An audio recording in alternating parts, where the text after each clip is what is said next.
Hello, my name is Kathy Jameson, the Proposition Lady, and I'm here to help you understand the propositions on your 2022 California state election ballot. Today I'm going to walk you through Prop 28, the Art and Music K-12 Funding Initiative. Let's get started.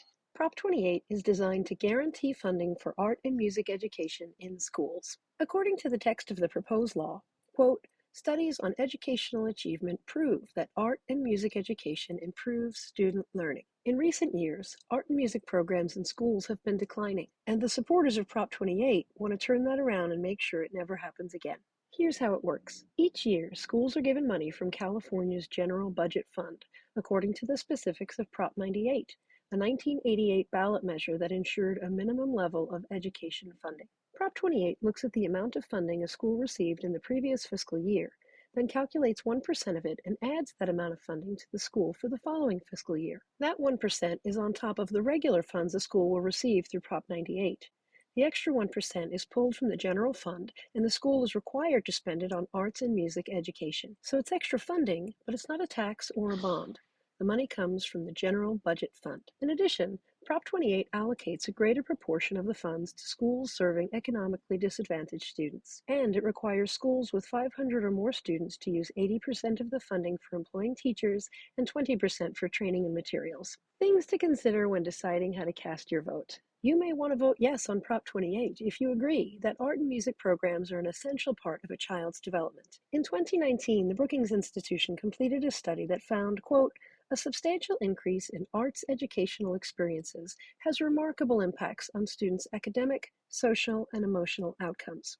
The Brookings Institution also notes that the proportion of students receiving education in the arts has shrunk dramatically over the past few decades. They attribute this trend to the rise of standardized test-based accountability for schools. If a school is measured on how well students score in things like math and reading comprehension, then they will naturally be motivated to spend more of their budget money on those subjects. That's not necessarily a bad thing, but it pushes art and music funding to the bottom of the priority list. Since schools in economically disadvantaged areas typically have less money, the kids in those schools are less likely than affluent kids to receive instruction in the arts. Maybe we should fix that, especially if it's true that arts and music education is a positive force in a child's development and can improve their math and reading scores too. If all this resonates with you, you'll want to vote yes on Prop 28. However, you may want to vote no on Prop 28 if you think it's more important to provide budgetary flexibility in future. It's estimated that Prop 28 will cost the state $800 million to $1 billion from the general fund every year. That's money we can't spend on something else if we need it later. Right now, the state is flush with cash, but in leaner years, we may just need that $800 million for something more urgent. Passing this measure will remove that option.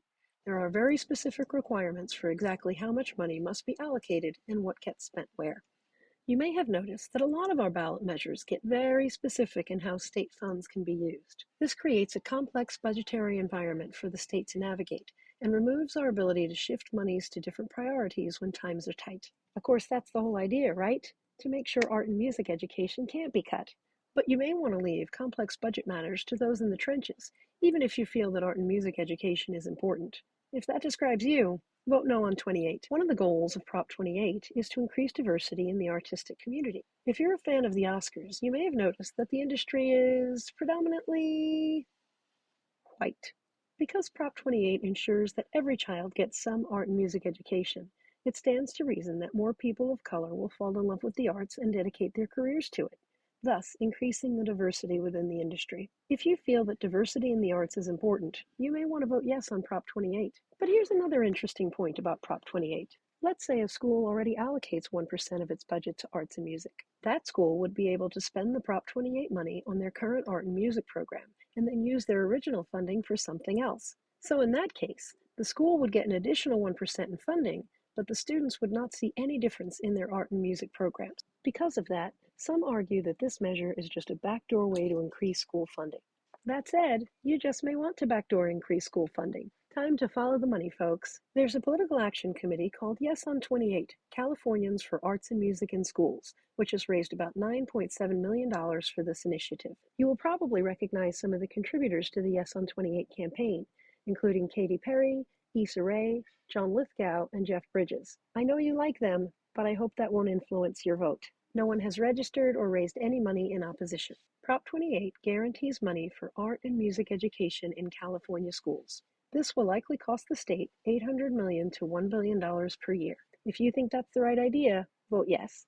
But if you want to allow the state flexibility in how it allocates the budget, in case we need that money for something else, vote no. That's all for now, folks. Please visit the Proposition Lady channel for information on all 7 of the 2022 California state ballot measures. Don't forget to like, subscribe, comment, and share. I also encourage you to host your own proposition party to discuss the ballot measures with your friends. But most of all, don't forget to think independently and come to your own conclusions. There are 2 sides to every issue, and I hope you'll consider both before casting your vote. I'm here for you. We can do this. I'm Kathy Jameson, the Proposition Lady, and I appreciate you being here with me today. See you soon, California voters. Bye now.